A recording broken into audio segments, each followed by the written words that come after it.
자, 애터미 사업은 성공할 수 있는 객관적 조건을 갖추고 있어요. 분명히 갖추고 있습니다. 그런데 다 성공 못해요. 그럼 누가 성공하고 누가 실패하느냐? 끝까지 버티는 사람은 성공하고 중도에 포기하는 사람은 실패합니다.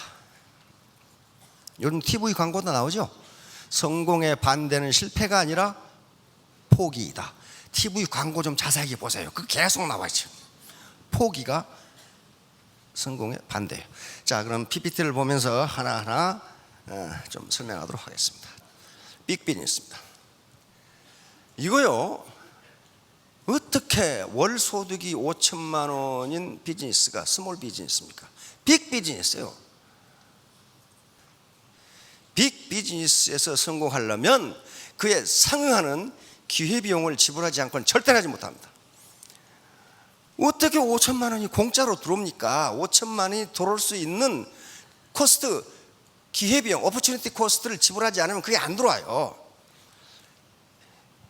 뭐 영감탱이가 돈 버는 얘기를 안 하고 뭐 알아듣지도 못하는 얘기를 하나?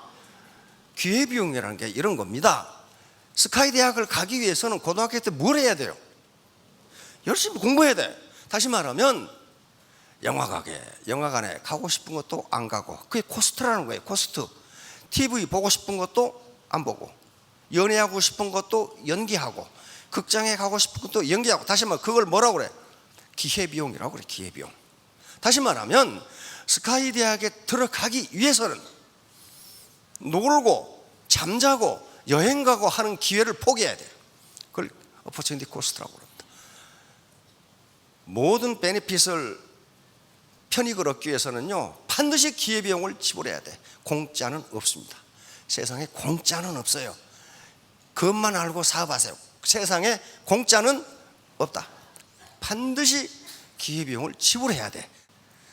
그러면 이런 게 있어요. 왜?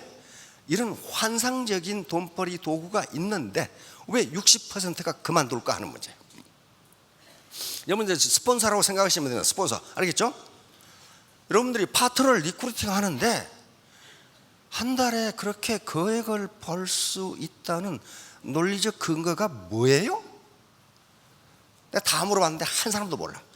이런 논리적 근거 때문에 나는 성공할 수 있다고 믿는다는 그 얘기를 해주지 않으면 없어져 버려요. 인간이 일하는 것은요, 뭐 때문에 일을 하냐, 이게 뭐 때문에? 그건 동기 때문에 일을 합니다. 동기라고 그래. 동기, 모티베이션입니다. 이게 이 모티베이션, 일하는 동기가 없으면 일 못해요. 옛날 우리 속담에, 어르신 속담에 평양감사도 재 싫으면 그만이야.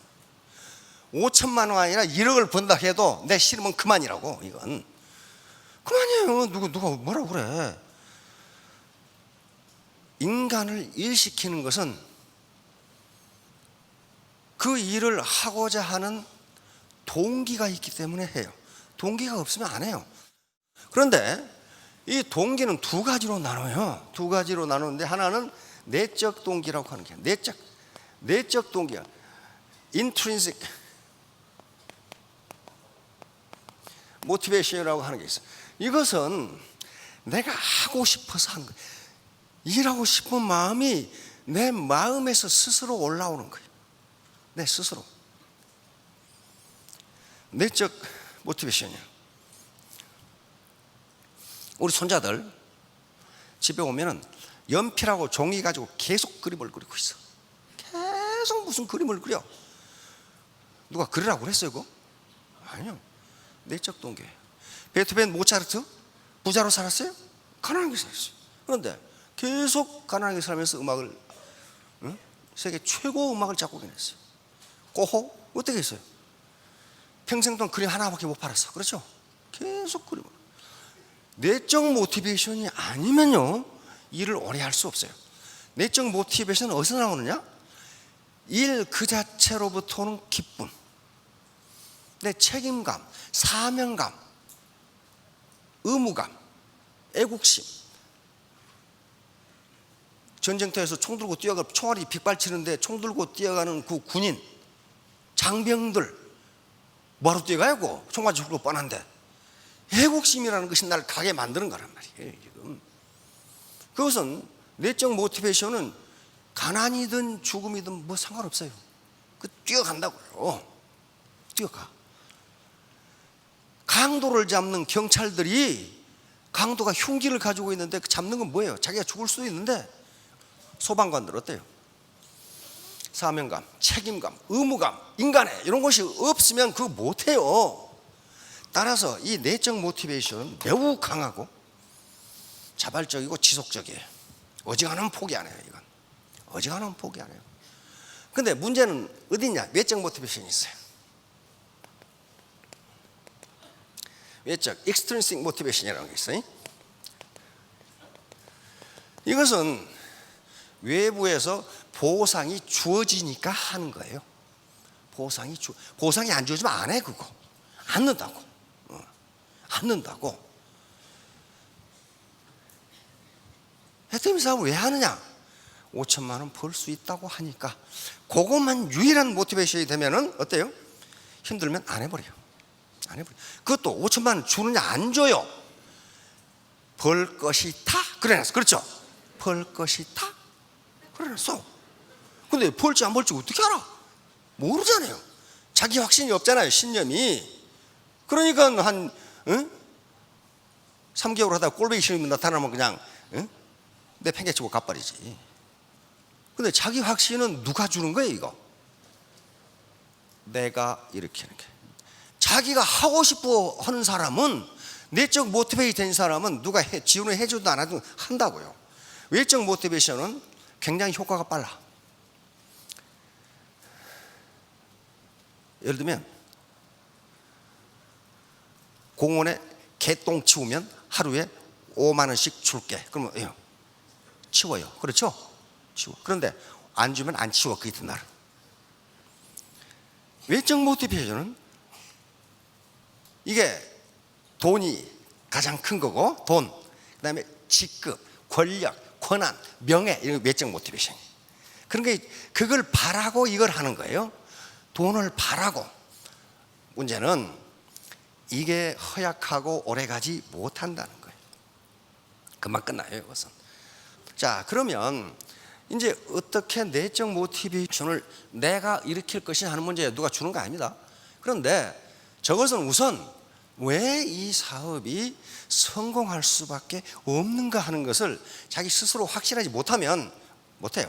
그래서 그 요인을 이렇게 제가 설명드린 겁니다.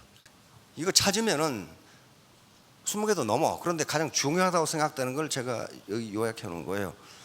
매몰 비용이 없다. 두 번째, 대중 명품이다. 세 번째, 회사 지도 교육 시스템이다. 그 다음에 정의로운 보상 플랜. 다음, 재심 압력 시스템. 다음, 건전한 재무 구조. 보람 있는 사업이다. 도전적인 시스템. 저게 뭘 의미하는가? 뭘 의미하는가? 자, 매몰 비용이 없다. 자, 모든 사업을 시작할 때 가장 큰 문제가 돈이 들어간다는 거예요. 치킨 프랜차이즈를 하면 어떻게 돼요? 프랜차이즈 그냥 가맹 시켜줍니까? 가입비가 있어요. 그렇죠? 진입비가 있다고요. 그 다음에 간판 써야죠. 매장 임대해야죠. 식당 임대로 나가죠. 온갖 가전제품 다 들여야죠. 냉장고 그 다음에 식기, 의자, 집기로 사야죠. 냉난방 시설해야죠. 지금 어느 정도 돈 들어가요? 프랜차이즈 하나 하려면? 인테리어비까지 하면은? 예? 2억? 2억? 적게는 5천, 많게는 2억 그럽디다. 초기 비용이 굉장히 들어가요. 이걸 매몰 비용이라고 합니다. 매몰 비용이라는 것은 내가 그 사업을 그만둘 때 회수할 수 없는 비용을 매몰 비용이라는 상크 코스트. 상크란 말은 바닥 가운데 가라앉아 버리다 그 말이에요. 건질 수가 없어요. 이게 매몰 비용이 너무 크기 때문에 사업을 함부로 시작할 수가 없어요. 그 다음에 우리 시중에 도는 말이 조물주 위에 누가 있다고 그래요? 건물주가 있어. 그게 잘 된다 하면 계속 올려. 임대료를 계속 올려. 건물주한테 다 뜯겨요. 미국도 마찬가지입니다. 열심히 부부간에 하루에 막 16시간 일을 하는데 돈 좀 벌어. 그러면 건물주가 뜯어가. 다시 말하면 애터미 사업은 이런 진입비도 없고 소비자로 등록하건 사업자로 전환하건 그게 전환비도 없어요. 그리고 월간 유지비도 없어요. 월간 유지비라는 게 다른 다단계 해보신 분 많이 계실 거예요. 한 달에 일정 이상의 제품을 사지 않으면 수당을 안 줘버려요. 그러니까 자기가 필요 없는 물건이 베란다에 쌓여. 산처럼 쌓여. 이거 애터미는 그게 없어요. 그러니까 돈을 벌고 안 벌고는 차후 문제예요. 에? 우선 손해가 없어야 돼. 손해가 없다 그 말이에요. 두 번째, 대중명품. 이게 메스티지라고 그러는데, 대중명품이라는 게 품질은 명품 수준인데 가격은 대중 수준이다 그 말이거든요. 근데 이 말은요, 얼핏 보면 뭐 그럴듯한데 이거 자체 모순이야. 자체 모순. 이 말이 성립하지가 않아. 왜? 대중적인 것은 명품이 아니고 명품은 대중적이 아니에요. 루이비통, 구찌 뭐 그런 거 있잖아요. 미국 가도 루이비통이나 구찌 매장은 못 들어가게 해요. 구경 못하게 합니다. 줄이 밖에 딱 길게 서 있고 문이 잠겨 있어. 누구만 들어가? 살 사람만 들어가요. 살 사람만. 그것도 대규모 들어간 것이 3명 정도 들어가. 난 구경하러 갔다가 괜히 쫓겨났다니까. 어? 루이비통이 어떻게 생겼는지. 다시 말하면 명품은 대중적이 아닙니다. 대중적인 명품이 아니에요. 그런데 애터미에서 이걸 자랑스럽게 생각하는 것은 두 단어를 합성했는데 성공했다는 거예요. 퀄리티가 높으면서 가격은 싸게. 이렇게 하는 데 성공해요. 다시 말하면 이게 무슨 소리냐면은 지금 쓰고 있는 생활 필수품을 애터미 제품으로 바꿔 써도 뭐가 없다? 손해 없다. 손해 없다. 만약에 가격이 비싸면 문제가 돼요. 그런데 또 퀄리티가 떨어지면 문제가 되는데 고퀄리티의 저가격이기 때문에 현재 쓰고 계시는 생필품을 바꿔 써도 뭐가 없다? 손해가 없다. 그 말이에요. 손해가 없다. 자, 그래서 대중명품이기 때문에 손해가 없다. 세 번째는 회사 주도의 교육 시스템. 그럼 다른 다단계는 어떻게 해요? 그 다른 다단계 갔다 오면 많을 거예요. 거기는 그룹 비즈니스를 합니다. 자기 라인별로 교육을 해. 라인별로. 그러니까 앞으로 남고 뒤로 믿죠. 모든 교육, 모든 이런 시스템, 장비, 영상 장비, 임대하는 것을 그 그룹이 다 내야 돼. 다 내야 돼. 자, 그러면 어떤 문제가 생기냐면요. 리더십이 강하고 교육을 잘하는 리더의 아주 그룹의 리더가 있어요. 그 그룹은 승승장구예요. 그렇죠? 근데 그런 것들이 좀 서투른 그룹은 어때요? 죽어가 나중에 없어져 버려요. 이렇게 되면 동반성장, 동반성공이라는 애터미의 철학이 성립이 안 돼요. 많은 그룹과 흥하는 그룹이 정해져 있다 그런 거예요. 나중에 다 흡수돼 소멸해버려요. 회사 주도의 교육 시스템은 그래서 동반성공, 다 같이 잘 먹고 잘 살자는 애터미의 철학을 위해서는 이렇게 하지 않을 수가 없어요. 그래서 반팽이도, 애터미에서는 반팽이도 성공한다 그런 말이 나오는 거예요. 개인 교육을 못해도 인류 강사들이 교육을 해준다 그런 말이죠. 해준다. 근데 반팽이는 바보가 아닙니다. 늘 얘기하는데 반팽이는 하프 스마트, 절반쯤 스마트한 사람이에요. 바보, 풀은요, 지가 똑똑하다고 그만 부리는 꼴통이 바보예요. 볼테르가 얘기했죠. 자기가 똑똑하다고 생각하는 인간은 천하의 바보다 그랬거든. 천하의 바보다. 자, 그러니까 회사 주도의 교육 시스템이라는 게 대단히 중요해요. 이게 아무것도 아닌 것 같은데요. 대단히 중요해요. 이래야만 동반성공이 가능하게 돼요. 자, 다음 정의로운 보상풀. 우선 무한단계, 무한누적. 다시 말하면 각 A사나 모든 다단계에서는 자기가 혜택을 받을 수 있는 다운라인이 정해져 있어요. 몇 단계까지. 그 이상 들어와 봐야 자기 파트너 아니에요. 그런데 우리는 1000단계도 가능하다. 1000단계. 특징적인 게 상한선을 정해놨어요. 상한선. 월 5천만 원 이상은 안 됩니다. 지금 임페리얼 마스터들은요, 양쪽으로 월 2억이 맞아. 근데 다 넌 당신은 5천만 원만 가져가. 이들은 다 내려주는 거예요. 그래야 다른 사람도 많이 나눠올 수 있지 않느냐. 이걸 우리는 애터미는 정의라고 봤기 때문에 그렇게 보상 플랜을 만들어 놨다는 거예요. 자, 다음 제25압력 시스템. 이것도요 어마어마한 시스템입니다. 이렇게 여기 지금 전 라인 사장님들이 다 오셨는데 한꺼번에 낳고 교육을 한단 말이에요. 누가 누구 라인지를 몰라. 이게 아니면 절대로 고소득이 불가능합니다. 애터미에서 배가 시스템, 소득이 하다 보면 나중에 2배로 늘어나요. 계속 2배로 늘어가. 2배로 늘어날 수 있는 이유가 재심압력이 아니면 안 돼요. 예를 들면 대만에, 타이완에 라인이 굉장히 많아요. 왜? 우리 스폰서들이 다 가서 했으니까. 그러면 그룹 비즈니스를 하려면 각 그룹의 리더들이 대만 가서 교육을 하려면 다 가야 돼. 그렇죠? 다 가야 돼. 그러면 시간 낭비, 노력 낭비, 돈 낭비. 그렇죠?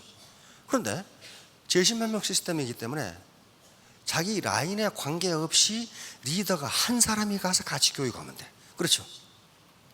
얼마나 시간과 돈이 절약돼요. 얼마나. 지금 국내에서도 마찬가지야. 울산에 있다. 울산에 라인이 많아요. 회사에서 교통 정리를 해줘. 이번에는 누가 가고 그럼 그 사람 하나 가면 어때요? 다 교육을 해주고 온단 말이에요. 그러니까 돈과 시간이 몇 분의 1로 절약되는 거예요.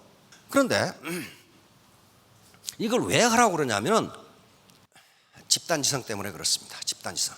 초유기체. 자, 개미집 한번 보여주실래요? 예, 이거. 이게 흰개미집이에요. 흰개미집. 기가 막히게 영국의 성보다 더 잘 만들었어요. 요 흰개미집 내부가 이렇게 돼 있어요. 다시 말하면 초첨단 에어 컨디셔닝 시스템이 돼 있어. 밖에 온도가 40도인데 여기는 항상 24도로 되게 돼 있고, 밖에 온도가 15도로 내려가도 24도가 유지되도록 돼 있어. 흰개미는 햇빛을 쬐면 죽어버리기 때문에 여기다가 버섯 농장을 만들어서 농사 짓고 있어. 그러면 이런 에어컨디셔닝 시스템을 어떻게 만들었을까 하는 거예요. 학자들의 연구에 따르면 개별 흰개미는 이런 지능이, 이런 지성이 전혀 없습니다. 전혀 없어. 그런데 흰개미가 군락을 이루면, 하나의 무리를 이루면 초능력이 이렇게 나오는 거예요. 이 군락을 이룬 집단을 초유기체라고 불렀습니다. 슈퍼 오가니즘이라고, 초유기체라고 부른 거예요. 초유기체라는 것은 여러 개의 개별 유기체가 합해서 마치 하나의 유기체처럼 기능하는 것, 그걸 초유기체라고 해요. 거기서 집단지성이라는 게 나옵니다. 어떤 개별지성도 집단지성을 능가할 수 없다예요. 다시 말하면 못난 갓파치 셋이 제갈량을 능가한다는 그 개념입니다. 그러면 이게 지금 짐바브웨 수도에 있는 이스트게이트 쇼핑센터인데 요걸 보고 지은 거예요. 요 쇼핑센터 주인이 난방이나 냉방을 하지 않고도 온도가 일정하게 유지되는 쇼핑센터를 지어주세요, 이렇게 요청을 했단 말이에요. 건축가에게. 피어스라는 건축가인데 처음에 거절했다가 가만히 이 건축가가 생각해 보니까 흰개미집 그렇게 지으면 되네, 이걸 이렇게 옮겨 놓은 거예요. 그러니까 그 더운 아프리카에서 항상 실내 온도가 24도로 유지되는 거예요. 이게 전기를 안 쓰고도. 이게 집단지성이라고 하는 게 집단지성. 도대체 그러면 학문적으로, 이론적으로 집단지성은 무엇 때문에 일어나는가? 그 문제예요. 지금까지는 우리가 IQ라는 것으로 인간의 머리를 측정을 했습니다. 근데 IQ가 맞지 않다는 건 이미 밝혀졌어요. 많은 연구에 의해서 IQ는 인간의 성공과 아무 관계가 없다, 이 결론이에요. 이제. 그런데 하버드 가드너라고 하는 하버드 대학교, 지금 아마 초등학교 선생님들, 중학생 선생님들 그 이론을 할 거예요. 다중지능 이론이야. 인간의 지능은 하나만 있는 게 아니고 몇 개다? 8개다. 인간이 지능이 8개다. 근데 하나가 지금 실험 중에 있어요. 근데 아직 그게 밝혀지지 않아서 0.5개에서 8.5개다 이렇게 나와 있어요. 자, 그런데 가드너 박사 연구에 따르면 어떤 인간도 이 9개의 지능을 다 가질 수가 없어요. 갈 수가 없어. 아무리 많아도 3개 이상 못 가죠. 말도 잘하고 수학도 잘하고 음악도 잘한다, 그럴 수 있단 말이에요. 그러나 어떤 사람도 다 지능을 가질 수가 없어요. 그런데 이 세상은 그 9개의 지능이 다 필요하다는 거예요. 그런데 라인을 갖고 와서 이게 초유기체가 되었어. 마치 한 라인처럼 행동하면, 한 사람처럼 행동하면은 그 9개의 지능이 다 합해질 수가 있다는 거예요. 거기서 집단지성이 나옵니다. 컬렉티브 인텔리전스라고 나온단 말이에요. 그래서 재심 합력 시스템이 그렇게 중요한데 가끔은 그걸 위반하는 사람들이 있어요. 위반하는 사람들이 있어 재심 합력이 안 되게 만들어. 그게 소수가 그럽니다. 그건 그 사람 잘못이 아니고 지금까지 교육을 그렇게 받아왔기 때문에 그래요. 현재 모든 조직은 군대 조직부터 회사 조직부터 피라미드 구조입니까? 원통형 구조입니까? 피라미드 구조입니다. 모든 조직은 이렇게 피라미드 구조입니다. 피라미드 구조는요, 이렇게 되니까 예를 들면 부장 자리는 하나인데 그 부장 자리를 노리는 과장은 5명이야. 5명. 그러면 하나만 올라가니까 나머지 4명은 어때요? 떨어져야 돼요. 그렇죠? 이게 피라미드 구조고 상대평가 시스템이에요. 예를 절대평가 시스템의 원통형 구조예요. 다시 말하면 매월 승급식을 하는데 승급식에 세일즈 마스터, 그 다음에 다이아몬드 마스터, 샤론 마스터 승급하는 사람이 똑같아요? 들쭉날쭉이에요. 그렇죠? 왜? 절대평가니까 그래요. 그 자격을 가진 사람은 수에 관계없이 승급시킨다. 자격 안 된 사람은 하나도 없어도 승급 못 시킨다. 그렇단 말이에요. 그러니까 전부 다 여기서 다 만나게 돼 있단 말이에요. 절대평가니까. 당신이 그 자격을 갖췄으면 상대평가가 아니라 누가 누구보다 낫고 못하고가 아니라 그 자격을 갖췄다면 다 올라간다. 수에 제한이 없어요. 그래야 재심 합력이 가능한 거예요. 자, 다음 회사의 건전한 재무구조. 이건 뭐냐면은 이게 아무것도 아닐 것 같은데 매우 중요합니다. 애터미 회사는요, 빚이 제로예요. 빚이 없어. 그 거짓말인지 아닌지 공정거래위원회 사이트에 가서 확인하세요. 트리플 A급이에요. 신용등급이. 그러면 만약에 회사가요, 어떤 회사든지 매출이 10%가 떨어지면 유동성에 문제가 생겨요. 유동성이라는 게 현금의 흐름이죠. 자금의 흐름. 어떤 거대 기업도 매출이 30%가 떨어지면 유동성 이익이 가요. 왜? 은행에서는 저 회사 관찰하기 시작해. 그렇죠? 주식시장에서는 주가가 어떻게 돼요? 떨어져. 자금 조달이 어려워져. 이자가 올라가. 그런데 애터미는 빚이, 회사가 많은 건 빚 때문에 망하거든. 빚이 10원도 없기 때문에 안 망해. 이게 만약에 다단계 회사가 망할 것 같다 그러면 어떻게 돼요? 라인 전체가 무너져 버려. 왜? 신규가 안 들어오잖아요. 그래서 최악의 경우에도 내 수당이 날아가지 않는다. 손에 없다. 자기가 쌓아놓은 PV 수당 못 받을 염려 없다. 보람 있는 사람. 인간은 천금을 준다 해도 보람이 없으면 못합니다. 인간은 아무리 쉬어도 보람 없는 일은 못한다예요. 그건 심리학자들이 실험에 의해서 일주일을 못합니다. 보람 없는 일은. 자, 돈이 벼락부자가 될 수 있는 방법이 있어요. 뭐가 있어요? 마약, 매춘, 도박, 밀수. 근데 그건 보람이 없어. 보람이 오래 못해. 한탕 하고 말지. 로또 오래 못합니다. 다시 말하면 애터미 사업은 보람 있는 거예요. 왜? 당신에게 손해를 끼치지 않는다. 소비자에게 손해를 끼치지 않는다. 퀄리티 높은 제품을 값싸게 판다. 당신이 그걸 바꿔 써도 당신의 손해 없다. 진입이 없다. 유지비 없다. 이걸로 생표를 바꿔 쓰면 가게에 도움이 된다. 그리고 당신이 원하기만 한다면 이걸로 짭을 할 수 있다. 이 보람이에요. 보람이에요. 자, 다음 도전적인 사업이다. 챌린징 비즈니스예요. 이게 쉬어 빠진 사업은요 오래 못합니다. 그리고 보람이 없어요. 도전적이기 때문에 할 만한 거예요. 도전적이기 때문에. 히말라야에 뭐하러 올라갑니까? 아무나 올라가면 그거 올라가요? 아유. 히말라야의 도전을 내가 이겨내면 히말라야 등반에 성공합니다. 그렇죠?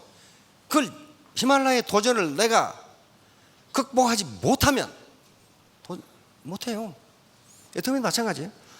애터미가 나에게 도전해와. 날마다 속을 뒤집어 놓는 파트너, 스폰서. 집에 갔다 하면 남편은 다리를 분지러 온다고 그래.